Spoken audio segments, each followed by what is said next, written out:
A chamada Primavera Árabe se espalhou por diversos países da região e chegou com força na Líbia, colocando o ditador local no rol das personas não gratas da democracia. A revolta da população se espalhou pelo país e promoveu uma verdadeira revolução, impensável há alguns meses. O deputado delegado Protógenes chegou da fronteira da Líbia, onde pôde sentir a repercussão do movimento pela liberdade política. Deputado, muito obrigado pela sua visita aqui no Palavra Aberta. O senhor não conseguiu entrar na Líbia, né? Como é que estava a situação lá? Não conseguimos entrar, nós chegamos ir até a Tunísia, que é um país fronteiriço com a Líbia, e até a última cidade, até próximo ao posto de fronteira com a Líbia, e ficamos represados, impedidos de chegar, juntamente com outras delegações da União Africana, da Venezuela, de Cuba, onde nós faremos um conjunto de delegações no sentido de ajudar humanitariamente a construir uma saída pacífica e democrática para a Líbia. Mas o que nós encontramos foi um palco de violência, um palco de atrocidade, e isso tudo dava nitidamente para perceber os interesses políticos e econômicos que tem na região. Mas o que nós pretendíamos e o nosso entendimento é de que a mudança teria que haver na Líbia, mas não da forma como estava sendo feito, com bombardeios sucessivos da OTAN, sem dar chance, sem dar trégua a que esse diálogo prosperasse. Como é que surgiu essa ideia do senhor ir até o local para acompanhar como é que está esse conflito? Quer dizer, o senhor saiu daqui numa delegação e foi até o país?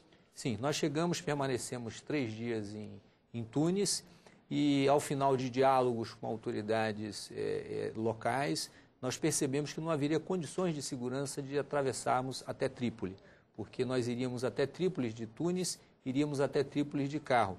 E a estrada que liga a Ben Gardane, que é a última cidade de Tunis, à Líbia, foi alvo de sucessivos bombardeios na madrugada. Nós chegamos. Deputado, enfim, qual o cenário que o senhor encontrou lá? Nós, brasileiros, não estamos acostumados a cenários de guerra, né? Por mais que se diga que nós temos verdadeiras guerras civis nas grandes cidades. Mas qual o cenário que o senhor encontrou em loco? Um cenário devastador, né? Dava para se perceber, embora nós não conseguíssemos atravessar, estar em território líbio, mas chegamos bem próximo ao posto de fronteira, com movimentação de forças militares do exército da Tunísia. Por quê? No território tunisiano, na cidade de Ben Gardane, na cidade de Djerba, na cidade de Jim, na cidade de Bededine, já havia grande número de refugiados líbios, já havia escassez de alimento, falta de água, pessoas pedindo comida na rua, muitos feridos sendo socorridos em território da Tunísia, e a Tunísia já estava sofrendo, né, todo esse reflexo desse conflito da Líbia, né, causando um verdadeiro transtorno ali naquela região. E isso é muito ruim, porque a Líbia é um grande propulsor da economia do continente africano. É um importante país que produz um dos petróleos mais caros, mais importantes do continente africano e que abastece principalmente, especialmente, países da Europa. Então, esse conflito, evidentemente, vai causar um impacto econômico na Europa muito grande, vai causar um impacto econômico nos Estados Unidos, né? Os interesses econômicos cresceram na região, o conflito é gerado por interesse econômico, não só político, mas profundamente econômico, isso tudo patrocinado pela OTAN, que não teve assim, uma sensibilidade, no mínimo, de dar um período de trégua para que esses diálogos evoluíssem, não respeitou a presença de delegações internacionais, porque antes da nossa delegação, teve delegação até dos Estados Unidos, a deputada federal Sarah Palin ingressou até o território da Líbia, foi até Trípoli e viu as atrocidades e retornou com uma outra visão do cenário que encontrou, tendo a mesma visão que nós temos, que a saída seria uma saída pacífica e democrática. E até os dois grupos já admitiam, né, até uma consulta popular para que tipo de governo, para que líder que seria colocado em substituição a Muammar Gaddafi, mas que não tiveram nenhum momento de chance desse diálogo prosperar. Converso aqui com o deputado delegado Protógenes, do PCdoB de São Paulo. Pelo que o senhor está falando, deputado, quer dizer, nós temos aí um conflito com várias, enfim, com vários vértices, cada um puxando para o seu lado, né? Nós temos a OTAN, que o senhor citou, o próprio ditador líbio, temos grupos armados e até, pelo que o senhor tem dito aí, empresas que financiam esse conflito. Quer dizer, isso tudo dificulta as chances de pacificação do país? Dificulta. Isso tudo vem a causar uma instabilidade, a prolongar uma insegurança, não só em relação ao cenário de vidas em relação ao cotidiano da população líbia, mas também afeta toda a estabilidade econômica. E a presença não só de grupos armados, que são verdadeiros grupos independentes. Não havia uma organicidade nessa revolta.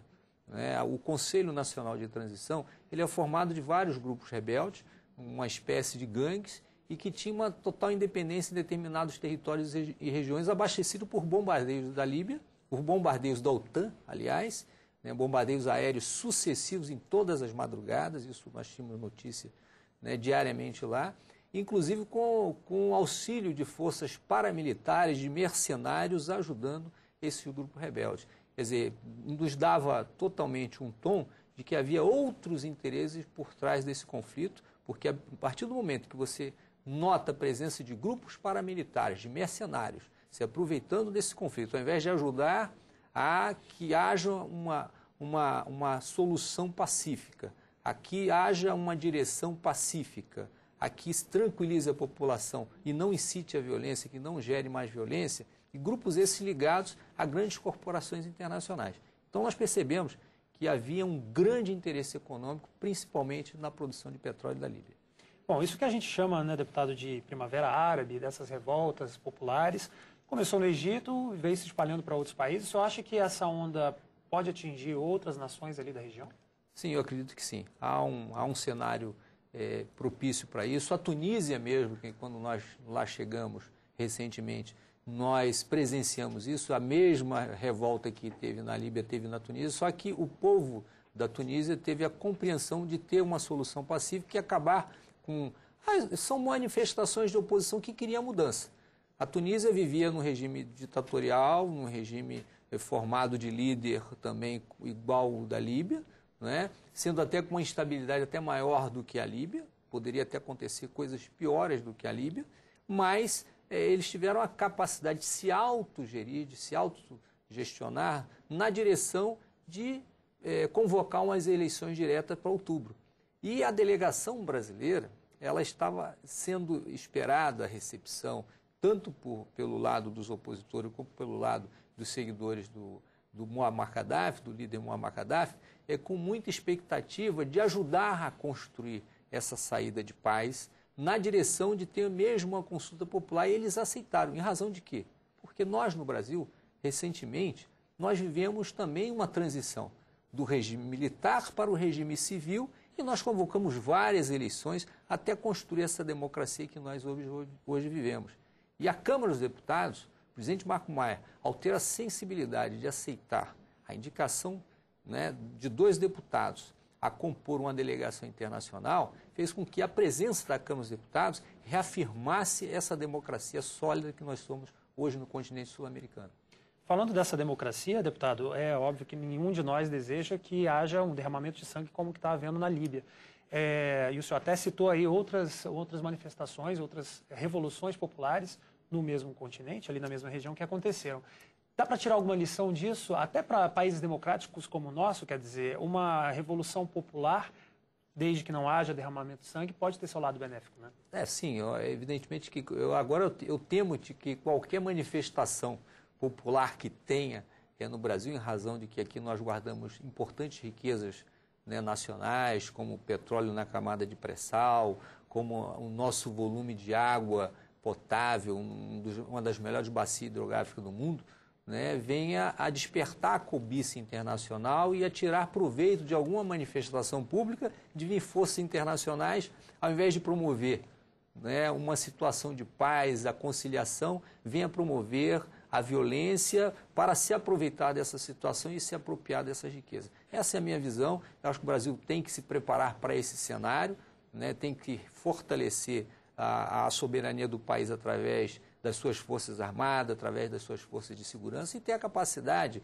de democraticamente resolver qualquer situação de oposição que venha a enfrentar futuramente. Porque na Líbia sempre teve esse movimento de oposição, principalmente na cidade de Benghazi, que sempre foi um grupo de oposição ao líder Muammar Gaddafi, e conviviam pacificamente dentro dos conselhos tribais onde eles se movimentavam em termos de estrutura administrativa e política, mas que essa insatisfação veio para as ruas, houve a resistência e, nesse momento, veio as forças internacionais, ao invés de promover um cenário de paz, aumentou o clima de segurança e decidiu pela guerra. Ok, deputado delegado Protógenes, muito obrigado pelo seu depoimento, pela sua atualização aqui do que o senhor viveu aqueles dias lá. A gente agradece a sua visita. Os temas atuais e relevantes você vê aqui no Palavra Aberta. Até o próximo programa.